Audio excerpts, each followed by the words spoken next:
Ei, qui es nota la frescoreta, estava noquejat. Redeu, estava noquejat. No, senyor, no, senyora. Estava al Ventorro. Però encara no sabem si estava amb qui ha dit que estava o estava amb alguna altra persona que encara no ha dit.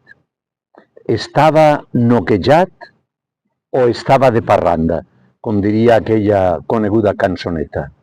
Doncs, si realment estava noquejat, i si a més això és veritat, el que ha de plantejar-se el molt deshonorable és posar a disposició el seu càrrec i tornar a casa, perquè, encara que ho faci així, el seu bloqueig ha causat més de 224 víctimes que sempre portarà a l'esquena.